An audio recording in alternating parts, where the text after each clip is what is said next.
So in the potential category called sympathy for the devil, we're going to have a look at Kevin Spacey's childhood. There is so much that is illustrative and instructive. So listen, this is all my opinion. I'm not a professional, but it's all my opinion.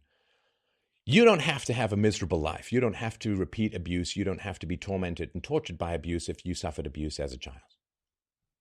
You don't have to fear replication. You don't have to fear re-offending. You don't have to fear that you're some massive flesh cage for the dangerous id demon of explosive childhood reenactments. You don't. I went through a brutal and violent childhood, most of which I've never even really talked about, but suffice to say it was nasty stuff as a whole. I am a peaceful, gentle father whose daughter loves him enormously, who I love enormously, and I've never raised my voice at her. I've never hit her. I've never neglected her. I've never punished her. There are consequences, which is different from punishment. And it's a wonderful family life. I have a wonderful, loving wife, been married for 15 years.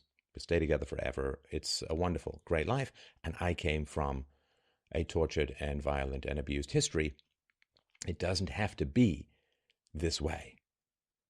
And the question is, how do you break the cycle? Now, philosophically and personally, I have some things to say about it, which I hope will be helpful. I know they'll be helpful, but difficult. So, first of all, you need to identify the evil as a chosen action by the people in your family. That's number one. You have to specifically identify evil that resulted from free will choices that your parents made. Let's just talk about parental abuse. Let's just say beatings. This would apply to other things. So if your parents beat, let's say it's your father. If your father beat you, he chose to beat you, and he could have chosen to not beat you. You say, oh, how do we know he could have chosen to not beat you? Well, the question is, if he had been standing in front of a policeman, would he have beaten you? If he'd been standing at a mall, if he'd been in church, if he'd been in some public place where negative repercussions could have accrued to him by beating you, if he had, really gone to town and you pulled out his leather belt, beaten the hell out of you right in front of a policeman, did he ever do that? In general, of course not. I'm not talking about genuinely insane people, but just the people, because insanity is different from evil. So if the abuse was hidden in your household, then your parents, your father in this case, had the perfect and absolute capacity to not abuse you. Why? How do we know that? Because he didn't abuse you in public. He didn't abuse you at a parent-teacher meeting. Did he turn around and punch you in the head right in front of the teacher? No. I bet you he was all kinds of civilized. Maybe a couple of evil stink-eye glances about what awaited you when you got home. But I bet you he was perfectly civilized in those kinds of situations. And people wouldn't guess, wouldn't imagine, wouldn't know, would have no idea what he was capable of behind closed doors. So when you can control your behavior in public, it means, guess what? You can control your behavior, which means that unleashing your evil in private is a choice. You are perfectly capable of not abusing, but you choose to abuse when you won't get caught. And this is a fundamental defense, right? If you say you're insane, then you should not avoid trying to be caught. But the moment you avoid trying to be caught, you're not insane, and therefore you are evil. If you can control your own behavior in public, it means you don't have to abuse. You don't have to be an abuser, which means if you enact it in private, it's a perfect 100% free will, free choice enactment of evil. It is a self-indulgence. That kind of abuse, any kind of abuse. Again, assuming that it was hidden. So if it was not known to others, that means it is evil, not crazy. Now, Kevin Spacey's childhood was monstrous, horrifying, and horrible. I have no doubt whatsoever that Kevin Spacey's father's childhood was monstrous, horrible, and abusive. So then we say, but my father who beat me himself had a terrible childhood.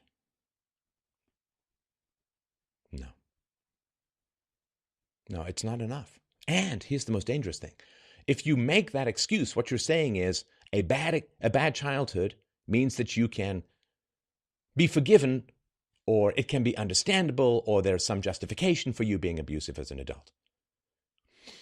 Your father lives within you. The child is the father of the man. Your parents live within you. We are not individuals. We are what I call the ecosystem. We are an ecosystem of competing perspectives, which is why we debate with ourselves, which is why we argue with ourselves, which is why people who do horrible things often hear parental voices yelling at them. We have a competing ecosystem of personalities and perspectives in our minds. We are not one thing. It's like saying a jungle is one thing. No, a jungle is an ecosystem, and we are an ecosystem. Our identity is complicated. It's why people can write plays, because they have more than one person. You go read Eugene O'Neill's A Long Day's Journey into Night, a play that cost him so much emotionally that he demanded it never be performed until at least 10 years after his death, about his morphine-addicted mother and his fame-addicted father. So we are complicated. Now, we also universalize. Whatever rule we apply to our parents will be consciously or unconsciously applied to ourselves. So if we say, well, our parents did bad things, but they themselves had bad childhoods, what you're saying is, if your parents abused you, if your father abused you in this case, then you're saying, well, I can do bad things in the future, but I had a bad childhood, so it's okay. Or it's not as bad, or it's whatever, right? See, this is giving yourself, if you give your parents forgiveness, you give yourself permission. You understand how this works?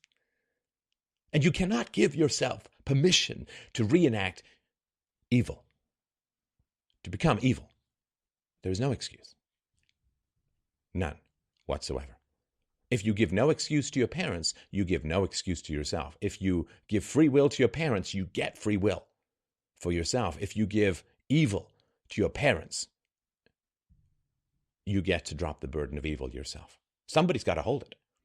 If you say, well, they did the best they could with the knowledge they had, how is that falsifiable? What's the null hypothesis for that hypothesis? How could you disprove it? It's impossible. So it's not a standard of any. It's a standard of forgiveness and self-erasure. Because whatever you justify in terms of the evil your parents did to you, you are then punishing yourself for being angry about it. Because anger, in the face of that which instead should be understood, is an irrational and immature response. So get angry at the sky for raining is immature and it's ridiculous. It's irrational. And so if your parents were nobly struggling under the burden of their own childhood and unfortunately lashed out against their better judgment and did the best they could and you should forgive, then the natural anger you have about being violated gets recast as immaturity and pettiness. And you don't get a chance to use that anger to build healthy barriers and boundaries and choose better people in your life as an adult. It's toxic. In my view, it's a toxic and destructive perspective. If you forgive your parents, then you give yourself permission to reenact. So you give them 100% free will. You take away the excuse of their bad childhood. What that does is it gives you 100% free will and choice, and it takes away the excuse of your bad childhood. You have to have high standards in order to improve, and you can't have high standards for yourself and low standards for your parents. That's just another form of abuse. You understand? So you give them 100% responsibility, and they did evil to you, if this is what happened. And this liberates you from the cycle of history. This breaks the chain. This breaks the cycle. This gives you a choice. But you cannot take in your mind, in your heart, in your soul, you cannot take more choice than you are willing to give to your parents. You cannot take more moral responsibility than you are willing to give to your parents. It's impossible. Logically, it won't work. It can't happen.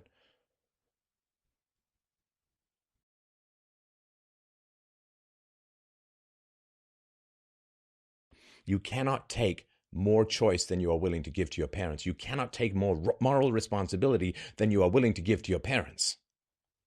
It's impossible. Logically, it won't work. It can't happen.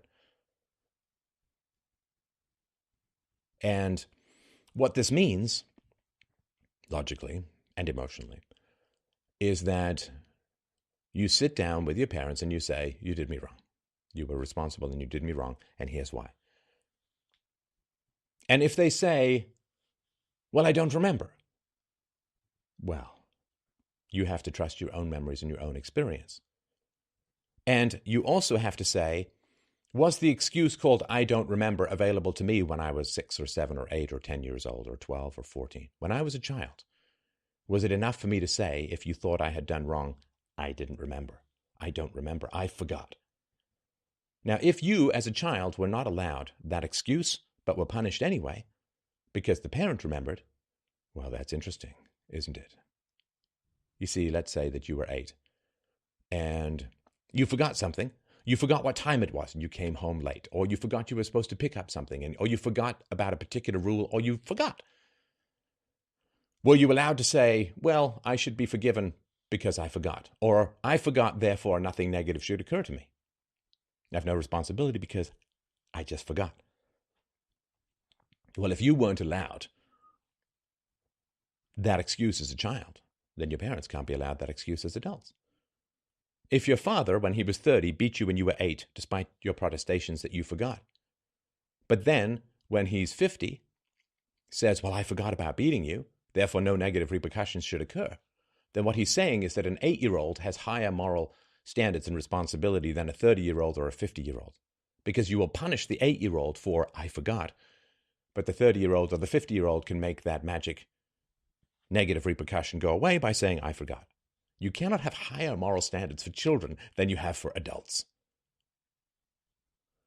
No excuse that you were denied as a child can be claimed by your parents as adults. You understand? Not one. Because that is to say, well, an 8-year-old has a moral responsibility of 10, but a 30-year-old or a 50-year-old or a 60-year-old has a moral responsibility of 0 or 1 or 2. Come on. Come on. Children have less moral responsibility than adults. And so this is another thing. You cannot rationally offer any excuse to your parents that they denied to you as a child. If they punished you despite protestations of innocence as a child, then they cannot claim, as a way of getting out of what they did, protestations of innocence as an adult. I mean, they can, but you shouldn't accept it. Because if you remember it, and they claim to forget, and of course claiming to forget this is a Kevin Spacey defense. I forget. No, it's not enough. So sitting down and talking to your parents about the wrongs they did to you is important, because you need to gauge, and certainly you need to give them the opportunity to remember and to apologize and to give you the sweet relief, the sweet release of unburdening yourself. And it doesn't fix things, but it can give you some relief. Now, if they withhold from you acknowledgement of the wrongs that they did, then the abuse continues. Because if they deny the experience that you had of being abused, then they are further burdening you with unreality, with a feeling of craziness. They are refusing to take the honorable burden of admitting that they did wrong to you. And that is a continuation of the same abuse that happened as a child. Abuse gets more sophisticated as parents age, you understand. This is the great tipping point, particularly for boys, of the teenage years, right? You get into your teens, and suddenly your mom is not finger wagging down, but she's finger wagging up, right? You punch down, you nag up. That's the way it often works with moms in particular. I know, people get upset when I talk about this. I'm afraid that's why I talk about it. You're getting a massage for a sore back. You kind of want them to work the part that's sore, because that's what needs to get better. And the mom chose the father. And the mom, if these claims are true, and who'll know, she's dead, he's dead. But the mom chose the father and chose to stay with the father and chose to have children with the father. And pounded on the door when the father was about to rape the 12-year-old boy, and then walked away and stayed with him.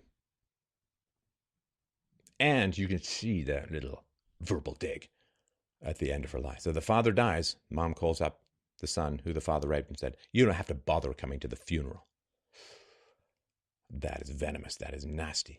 And yet, still, of course, many people will view her as a victim. And no. 100% moral agency for everyone. It's like that Oprah show. You get a car, you get free will, you get free will, everybody gets free will, because that way you can choose your future. You can plot your course, you can make it different. You have something to avoid, something to recoil from. When you place 100% moral responsibility in the category of evil on people, you recoil from them. You move away from them. Now, the question is, what if they do apologize and try and make restitution? My particular perspective and opinion, this is an individual basis thing. It didn't happen with me, but I will say this, that there's a sort of rule of thumb that says you need 7 times the good for every bad. Like if you have a bad day with your wife, you need 7 good days just to kind of break even. So, if you had 20 bad years with your parents, by that rule of thumb, you'd need 140 perfect years with your parents to even it out, even if we don't count the fact that first impressions tend to be just a little bit more lasting than later ones. Restitution generally occurs when you can be made whole, right? So restitution is when you're, it's fine. Let's put it in the past. It's fine. It's not great. It's not bad. I'm at the tipping point of it's okay. So that, of course, is the question. Can restitution be provided for an abused past? Well, if your parent breaks your toy and then buys you another toy and takes you out to a restaurant that you love and says sorry, you're kind of okay. There's restitution, right? If your parent or your spouse snaps at you and it's like, oh, I'm so sorry, and figure out what happened, and you then... I had conflicts with people in my life where I'm actually happy that the conflict occurred because it gave us great progress and great knowledge, wisdom, understanding. It made us more secure that it wasn't going to happen again, and rightly so. So restitution is when you're okay. Is restitution possible for certain crimes? I don't mean should it be pursued or can it have any kind of benefit, but is it really possible? Let's say some drunk driver drives over your beloved dog. Is restitution really possible? Will anything occur where you say, yeah, I'm okay that happened? Somebody beats you for 10 years in your childhood. What could they do that you say, yeah, I'm okay, I'm good with that now, it's fine? It's, is restitution. This is why you don't continue to do wrong to people, because at some point you go over what you can recover from. At some point you just go right over that cliff, you go right over that waterfall, and you can't come back up. It's why you have to, when you do something wrong to someone, you kind of have to freak out and you really have to correct it right away. You walk a mile in the wrong direction, it just takes, it's just extra time to go back to the right. But if you do wrong to someone day after day, week after week, month after month, year after year, decade after decade, at some point, you've passed the event horizon of restitution. Because nothing that you can do will make it okay. Let's say the father was still alive. Let's say the mother was still alive of the Spacey family. What could they do at this point? Kevin Spacey's 58, his brother is 62. What could they do after this lifetime? What could they do where the brothers would say, yeah, we're okay with it now. Yeah, it's evened out. Guy didn't even have kids. Terrified because he'd misidentified the cause. So these are all of the challenges and the dangers. Forgiveness for parents, forgiveness for evil is permission for yourself. And don't do that much wrong to people when it can't be recovered from. Love, and often the future of the relationship, is dead.